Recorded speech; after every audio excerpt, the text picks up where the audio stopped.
It's no curse to be number one on Ryan Wilson's mock draft. He has, of course, Caleb Williams taking that top spot, predicting him to go to the Cardinals with the first overall pick. Then Marvin Harrison Jr., the wideout out of Ohio State, going second.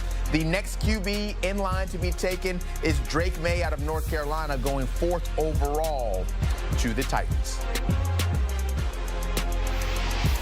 We now bring in our NFL expert, Ryan Wilson, and that Caleb Williams situation certainly is interesting. You hear dad speaking up for his son, throwing in a little bit of shadow of doubt of what will happen in the future.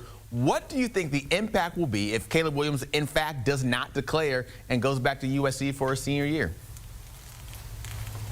Zach, some team at the top of the draft is going to be very, very, very, very upset if they miss out on Caleb Williams, right? Because you talked about it, man. He is the consensus best quarterback in this draft class as we sit here. He is going to draw comparisons to Patrick Mahomes, and typically you qualify that by saying, fair or not, it's fair. It's completely and totally fair. My guy Rick Spielman on the With the First Pick podcast that we do together pointed this out, and it's obvious when you think about it. Caleb is farther along coming out of college than Patrick Mahomes was, although Patrick Mahomes is now the best player on planet Earth. But what does this mean? Well, there is precedent. We saw it back in 1983 when John Elway told the Colts, hey, man, I'm going to play for the Yankees. That's how much I don't want to play for your organization. They ended up trading him to the Broncos. That Broncos team went to 5 Super Bowls, won 2 of them, and that's some of the regret you could possibly have if you give up on a Caleb Williams. And by that I mean you draft him and he says, I'm not coming. He digs his heels into the ground and returns to USC. And as you know, Zach, NIL makes things completely different. Playing in Los Angeles probably doesn't hurt either if you're Caleb Williams out at USC, where they're going to run up the score on a lot of teams in that Lincoln Riley offense. The other example, of course, is 2004. Eli Manning just told the Chargers, thanks but no thanks. The Chargers at the time had struggled with Drew Brees and Ryan Leaf in terms of developing those quarterbacks. Eli ends up going to the Giants, wins 2 Super Bowls, and again, I'm sure the Chargers have some regret, but you can't make a guy do something he doesn't want to do. I understand what Caleb's dad's saying, and it makes some sense on many levels, but if you're a team at the top of the draft, the Cardinals are a favorite there, and you need a quarterback, you do not want to hear this type of conversation, and you need to get your house in order in a hurry if the fact becomes you have a chance to convince Caleb to come to your organization in 8 or 9 months from now. Yeah, like you mentioned, that time portion, 8 to 9 months to at least figure out who that team will be with that number 1 overall pick. Your number 2 QB on the big board is Drake May. How do you feel about him, and is he truly that next in-line QB after Williams? He is, and the gap between Caleb and Drake is smaller than the gap between Drake and whoever's behind door number QB3. Okay. Drake is a fantastic athlete. He's in a family full of athletes. His brother played on the national championship basketball team for Carolina a few years ago, but we saw him in the debut against South Carolina absolutely dealing. Shout out to his offensive line for playing extremely well, but you saw throws like this all over the tape, and you saw it all over the tape last year. He's a really good athlete, makes these off-platform throws look easy, and that's what you like about him. Now, he had 2 interceptions, and you would like him to be a little less careless with the football. But again, week 1, you're shaking off the cobwebs. There is no preseason in college football, and Drake May is quarterback 2. The only question is, how high does he end up going? Or if he graduates to quarterback 1, if our guy we just talked about there, Caleb Williams, decides to return to college. So in your first mock draft, you have Quinn Ewers going number 29 overall to the 49ers. How do you think his draft impact might be affected as we go along through the season, and if we have a situation where Caleb Williams does in fact decide to return back to USC? That's going to open things up, but we'll look back to the draft from 2 years ago when only Kenny Pickett was the quarterback taken in the first round. He didn't go till 20th overall, and we can talk ourselves in the media that we can push some of these guys into the first round, but it may be the case that 1, maybe no quarterbacks go, depending on what happens in terms of who returns and who stays. So here's the deal with Quinn Ewers.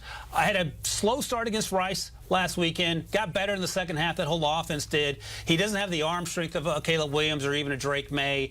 He's not as mobile as those guys, but he does a lot of little things well. He's consistent. He makes good decisions with the football. He throws with anticipation, and he throws the ball well.